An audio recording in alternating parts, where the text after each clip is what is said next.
super quickly do a weird news story, and then I got to go. Now, there's a few contenders this week, weird and wonderful news stories that we could tap into, that we could rip, roast, and ridicule. Like this one.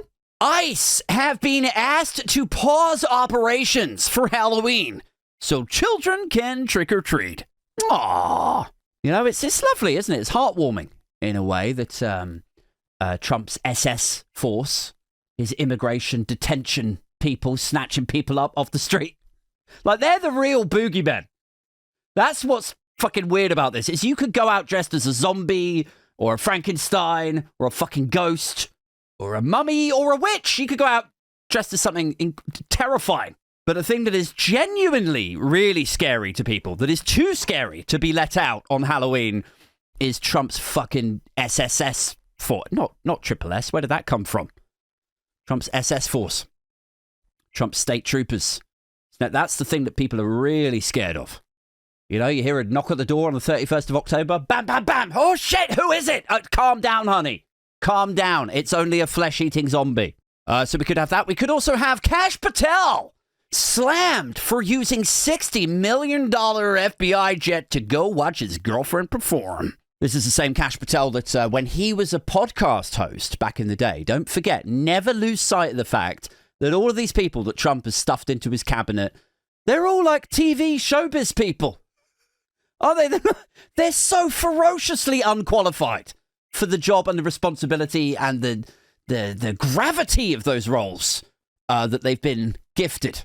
Kash Patel used to be a fucking podcast host. Dan Bongino, podcast host. Secretary of State for War, Pete Hegseth, Fox News host. They're all fucking... Oh, anyway.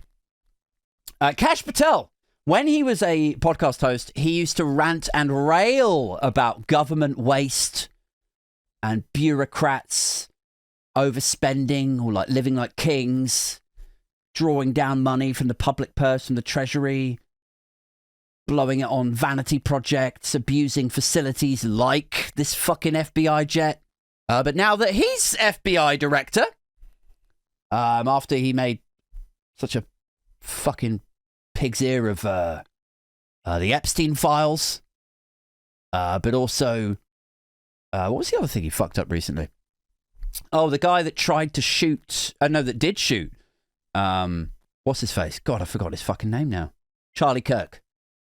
Kash Patel was out there taking credit for it, even though actually it was the guy told his flatmate and his dad, and then his dad turned him in. It's like, you didn't do anything, Kash. What the fuck are you talking about? Thank God you were here, Kash. So anyway, yes, he's had a great year, Kash Patel, and he's chosen to reward himself for that, presumably by abusing FBI facilities. $60 million FBI jet to go and watch his girlfriend perform. I mean, who's the girl? Is she even good? Was it worth a $60 million jet and all of this scrutiny and mockery for flying down there? Who is it? Well, what does it say? FBI Director Kash Patel allegedly used a government jet to attend his girlfriend's singing performance at a wrestling event in Nashville. God, that fucking sentence gets worse the longer you get into it. He used the FBI jet for an unofficial thing to go, and it was at a wrestling event, and it was in Nashville. God, if you gave me like a free flight, like I live not far from a sort of medium-sized little airport sort of thing, right? If you gave me a free flight on what is essentially a private plane, I think I'd be excited. But then if you told me it was to go and see, I guess she's a country singer, is she, if it's in Nashville? If you told me it was going to go and see a country singer perform at a wrestling event in Nashville, I would fucking hijack the plane. You see me sat on my booth, like in the private jet, going like, fucking, where the fuck is... People would be like, what are you looking for?